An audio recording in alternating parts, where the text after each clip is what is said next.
Joe, first question, third row. Joe Varden, Cleveland.com. Kyrie, the other night you said that this series is totally different than last year, different teams. But do you rely at all on just the basic fact that you were down 0-2 last year, the games weren't very close, and then you came here and that's when the series started to turn? Is that something that you can rely on? I mean, you understand the journey and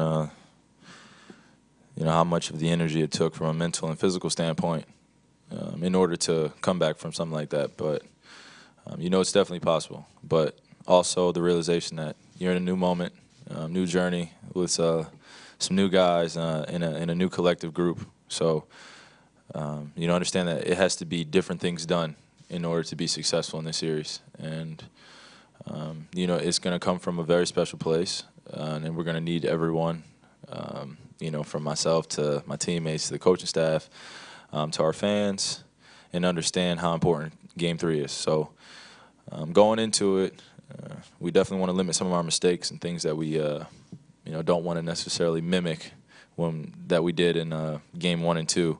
So coming back home, watching film, seeing different things we can execute and do at a very high level we need to do. And a lot of responsibility will come on our leaders of this team, and as it should. And then if I could just follow up, Ty said just a minute ago that he was not going to make any changes to the lineup or rotation. So the question is, what do you feel like you guys need out of JR, maybe that you haven't gotten these first two games?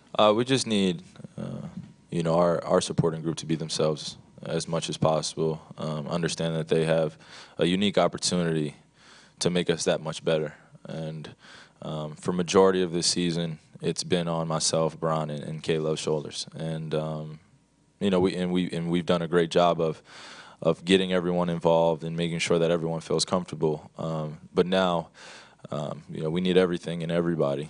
And I know they know how important they are. And it's our job, my job, to exude as much confidence as I can in them in order to get the very best. And I will do that. So. Rachel, standing on the left. Rachel Nichols, ESPN. Kai, you've played this team for a couple years now, but of course matchups evolve as the team evolves. Looking at the film from games 1 and 2, what have you learned about the way they're playing you right now? Well, definitely throwing a lot of bodies at me. Definitely not allowing me to play in some comfortable positions that I'm used to. They have the ability to, definitely take away some angles that are there for a split second. But if you don't take it at that split moment, then it can very well close up. And you're just playing against one or two defenders, and they're throwing a few bodies at you. So now you just make adjustments. They've thrown their game plan out there, what they're not going to allow me to do, and now I'm got to figure out what I want to do. And that's not necessarily wait on whatever they're trying to limit me to do. So, and I know how important I have to be in order to go forward for us to have any chance at this series. So, I relish in that challenge, and I can't wait for it. You're lucky in that you not only have teammates and coaches here, but also you have a dad, family who really actually knows the game. Have you gotten any advice from the home front? For sure. You want to share any of it? I definitely have a great supporting group, and I'm eternally grateful for them. On 4, right behind you. Brian.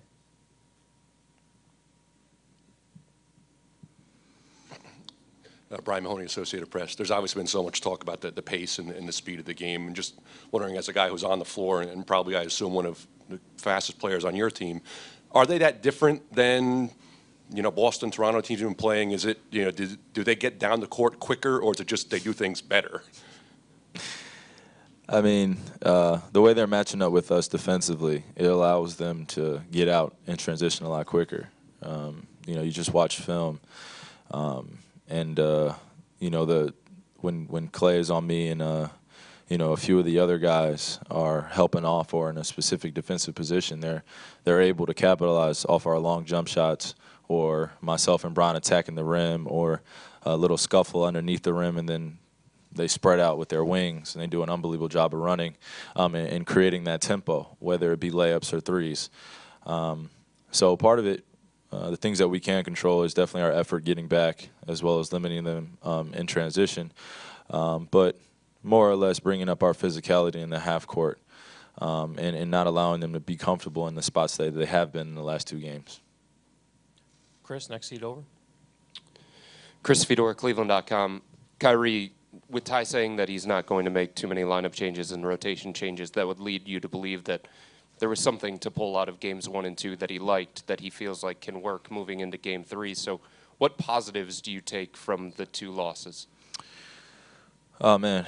Well, you definitely got to take the positives out of a few beatings that we took in Golden State. But when you watch it, it doesn't necessarily seem as bad. When you rewatch the games, because you understand that the things that you can't control, they're just kind of boneheaded plays that you're just like, oh man, we can be better. We can be better. And whether they're speeding us up or whether they're getting in our chest or challenging us, we need to hit back. And it's as simple as that. They're an incredible team. But we understand that also we have specific matchups that we can attack as well, and we need to do that. And I know T-Lou will have a great game plan for us. And, it's our job as players to go out there and do it at a very high level. In the center. Kyrie, Spencer Davies, Basketball Insiders. Kind of, branching off of that, it seems like in the third quarter, that's really where they've created their separation. Is that more or less because of not taking care of the ball, or is that just something that you guys can't try to avoid? Well, the importance of the third quarter definitely has to be a main focus of ours, especially if we have any chance in the game, because the last 2-3 quarters, they've come out and jumped on us and done it in a very significant way. So, whether that it be a quick foul or a quick three-pointer, and it gives them that confidence in order to spread out this league and to lead, and we allow them to feel comfortable, then it could happen like that, and it could change in a matter of freaking 30 seconds with this team. So, this is an important test for us, and we need to be as prepared as we can be, and we will. And you just get excited thinking about it, because we know we can play better. And then for you individually, just from the tip, do you think it's going to benefit you most by just getting the ball in your hands early, kind of how it worked for Kevin to get him going early, just putting the ball in your hands and having, you get into your offensive flow like right away? Whether I have the ball in my hands or not, an impact needs to be made on the game, and that's where that stands. Scott, Michael, last 2. Kyrie, Scott Sargent, WFNY, kind of piggybacking off the preparation. You guys have obviously prepared for these guys. You've played them. I mean, it's well written over the last 2 years. Has anything in the last 8 quarters surprised you? No, nothing's really surprised me. When you're out there and they're going at a high tempo, you're definitely like, okay, that week that we just had did nothing for us. That week that did nothing for us. And as much as you want to work on, going through their plays and their splits and their actions, there's nothing that can imitate Kevin Durant popping behind a three-pointer and shooting a tough shot that you've contested, or Steph coming off a pin down and guys setting good screens. We used game 1 and 2. We got our asses kicked, and now we're here at game 3, and we have a challenge in front of us. So, Michael, last question here. Kyrie, Michael Grange from Sportsnet in Toronto. The finals have been a great platform for Tristan Thompson the last couple of years. What can he deliver to help change some of the momentum in a game, in game 3, for example? Well, of course, a lot's going to be made. He hasn't played as well as he would like to, but his greatness comes at the energy and attitude that he brings and the effort that he brings. And, we need a lot of that from him and some. And he can deliver that for us, and he will. So, like I said in the beginning, I will exude as much confidence in my guys as much as I need in order to get what I need out of them. And especially for us to be successful as a team, we need him to be who he is and some. So, Thank you.